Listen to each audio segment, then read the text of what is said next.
Welcome to the Disorderly Drifters Show.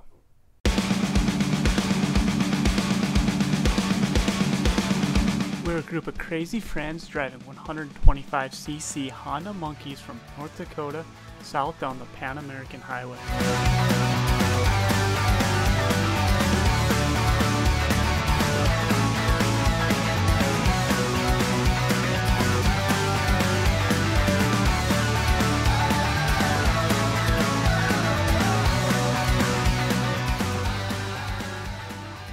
We made it through the United States and down through the Baja, so we had to jump on a ferry to cross the Sea of Cortez towards mainland Mexico.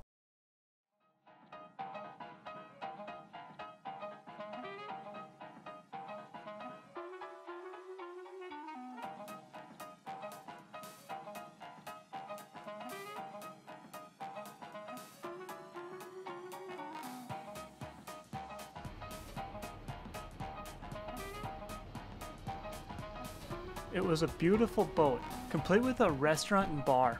So we just sat back, had a few beers, and enjoyed the 16 hours on the water. On steady ground again, we said goodbye to the seas and pointed the bikes east towards inland Mexico. We were so used to riding hot deserts with sands and cactus that it was a great change of scenery. We took Highway 40D for an amazingly beautiful 150-mile ride through mountainous terrain. The area is known as Espinazo del Diablo, the Devil's Backbone, and 70% of this section of highway is made up of 68 tunnels and 115 bridges.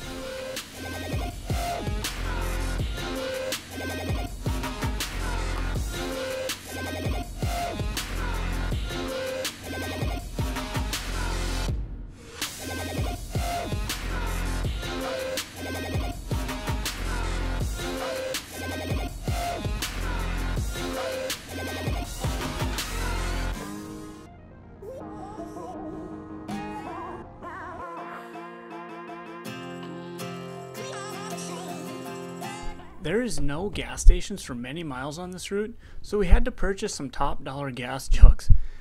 We still have these gas jugs about 6,000 miles later. With gas in our tanks, we wandered inside the little shack there to see what they had for snacks. Yeah.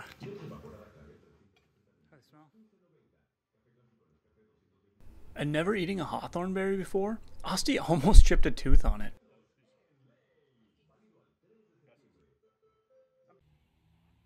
We made it to the historic city of Durango and took in some sights. And being the first week of September, which is kind of a holiday for the drifters, as my birthday is the 2nd, Coulter's is the 4th, and Courtney's is the 6th, we bummed around and enjoyed our birthday week. These few days were hard on the old liver, but once we could see straight again, we made it to the beautiful city of Zacatecas, complete with these beautiful rough roads, which probably keeps skaters off the streets, but not jugglers.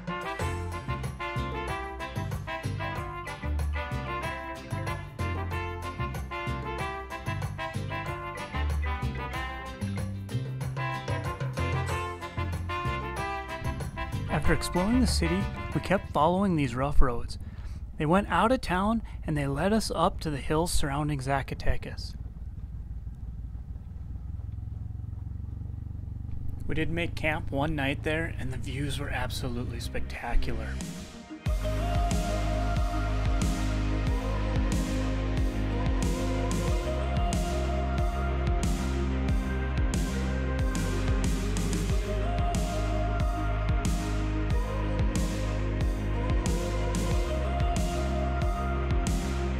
In our travels through Mexico, we have been shown nothing but welcoming, awesome hospitality. Javier, who was following our trip on Facebook, sent us a message and told us to stop in San Jose de Garcia, and that he had a camping spot for us. Even though he was busy and couldn't be around that day, he told us where to go, let us set up camp, and told us to make ourselves at home. It came complete with a fire pit, working bathrooms, matching pillows, and a kitchen. What else could we ask for? The next day, we got to meet Javier. He brought us booze and pizza and showed us how we could survive off tuna if we ever got stranded in the wilds of Mexico. Tuna is that red fruit that grows on top of cactus. We are so lucky we didn't get drunk and fall in the cactus. Or cut a finger off.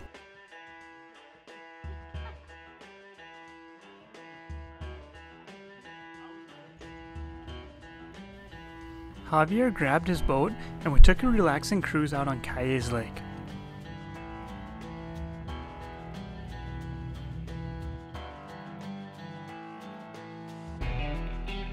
We got to see El Cristo Roto, the broken Christ, a symbol for those who are broken or lost, considered a savior for lost causes.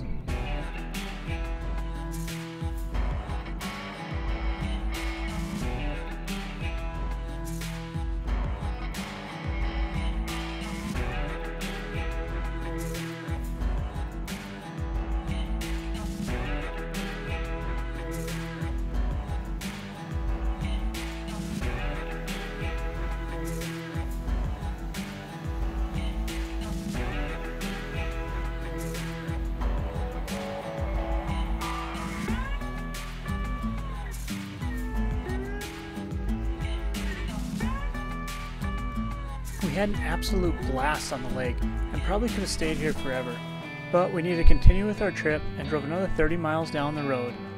And since it was Sunday, we decided to find some American football to get a little taste of home. After the game, we decided to try to find a place to stay for the night, and that's when we got in contact with Marco and his dog Summer. Marco took us to his place where he and Elena run Amigo Moto. They rent out rooms in their house and do adventure tours for motorcycle travelers. We could tell right away we were going to do more than one night here. So after getting our bikes parked and gear put away, they asked us if we wanted to take their sidecars out for a spin.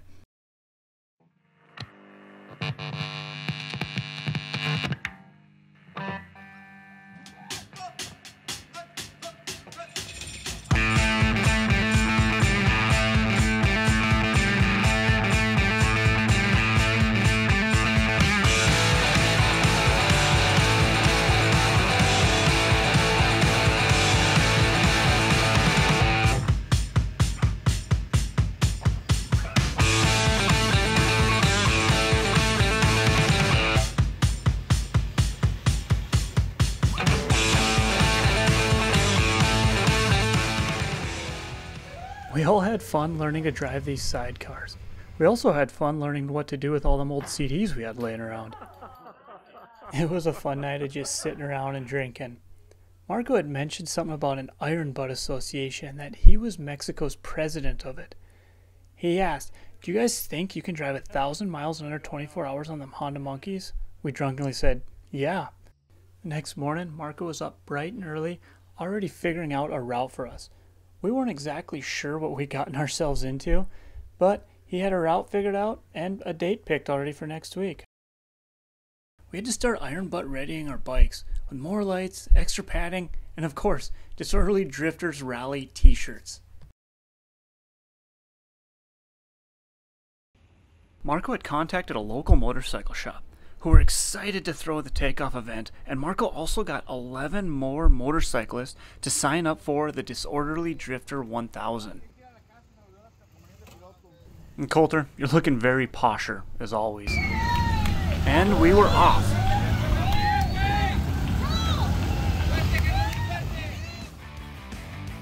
To conquer this in less than 24 hours, we had to average a little over 41 miles per hour. That's including all of our stops. This was going to be very difficult because these little 125cc bikes typically only hit 50 to 55 miles per hour. We begun the rally at 10 p.m. at night. This was to get the darkest part of the ride out of the way while we're still most alert.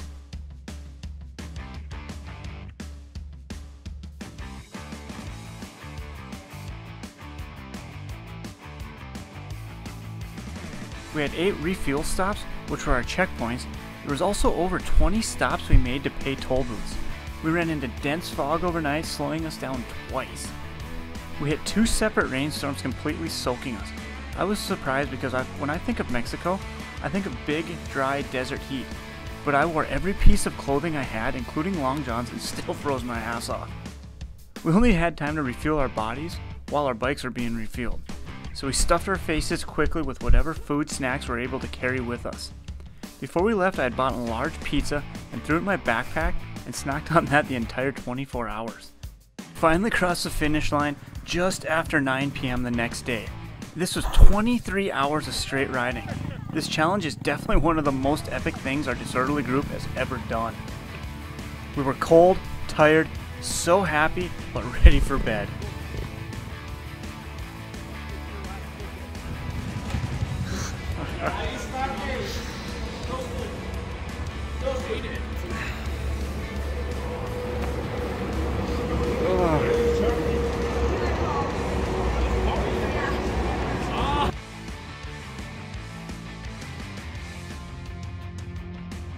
After about a 12-hour nap, we went back to the Royal Enfield shop and got our certificates.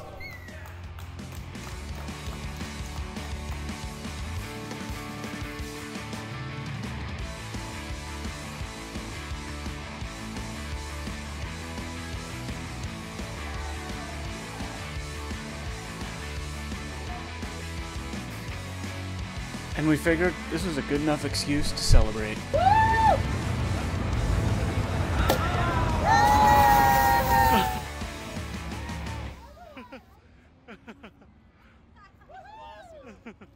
Los Unicos MC threw a party for us in their clubhouse, grilling up some amazing food and offering drinks all around.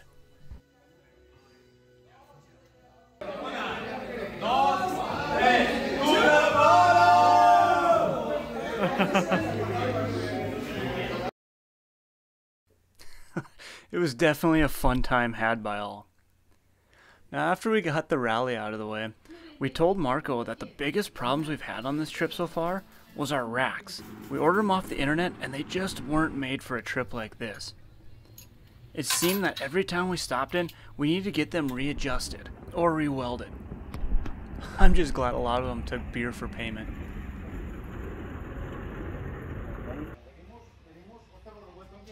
Marco introduced us to Tonio, the welder that made his sidecars for him.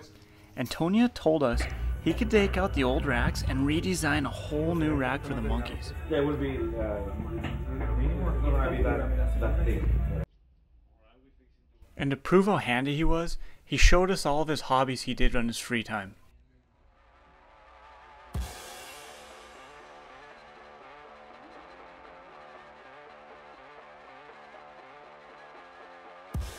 He hand-built almost everything. All those little wheels started as a chunk of aluminum before Tony got them.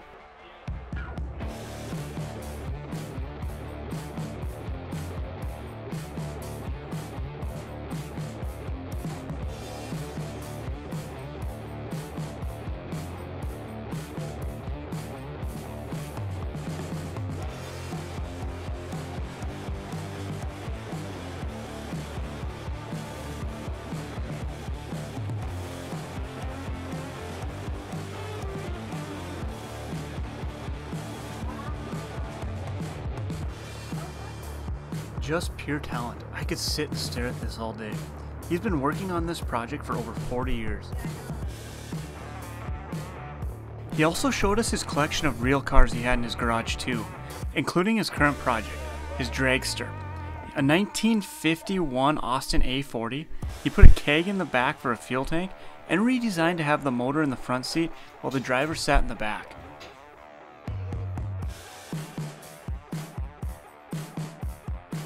Tonio told us he'd have the racks done in just a few days, so in the meantime Marco and Elena showed us around town.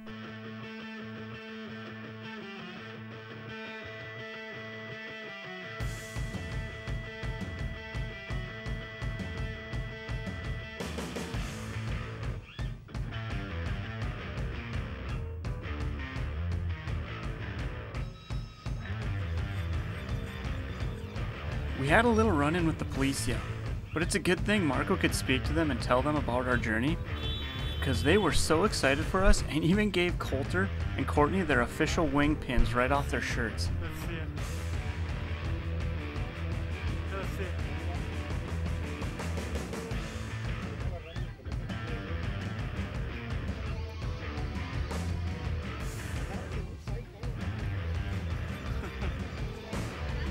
And they also led us underneath the caution tape, and we could explore the city that was closed off to everyone else.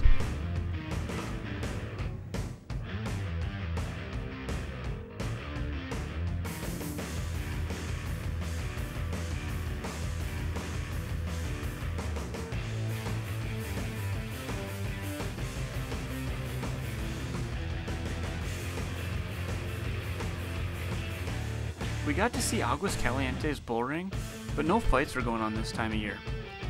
But we did manage to catch a Mexican rodeo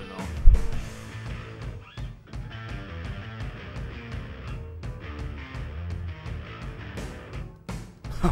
It was a wild event. Next we rode on to Rio de Asientos. They had a restaurant there, and their special was a delicious lunch of conejo con nápoles, frijoles y arroz. Sorry about my Spanish, we're trying. But it means rabbits with cactus, beans, and rice. Now after lunch, we checked out the tunnels that go underneath the church. These tunnels have been used for many things. Drainage, water filtration, even to move people and troops secretly around the city.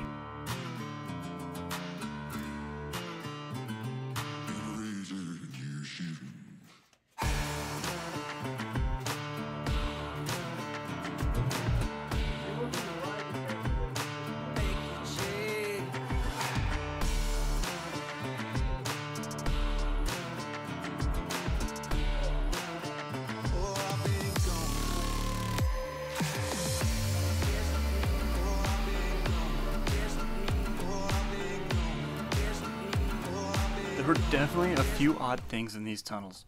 Other odd things we found in Mexico were coin-operated toilet paper dispensers.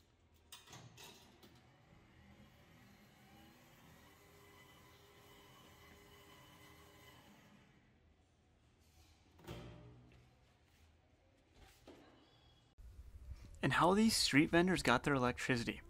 They used a long bamboo stick to hook up electrical lines to overhead power lines, and this ran their little restaurant.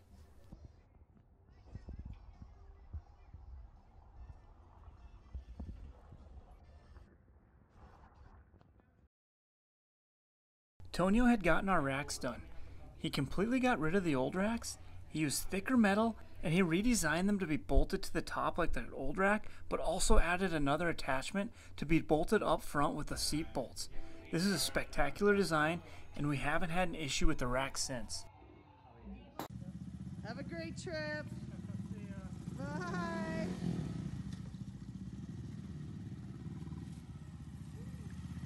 The best thing about our group is that all four of us wanted to experience and see different things on this trip.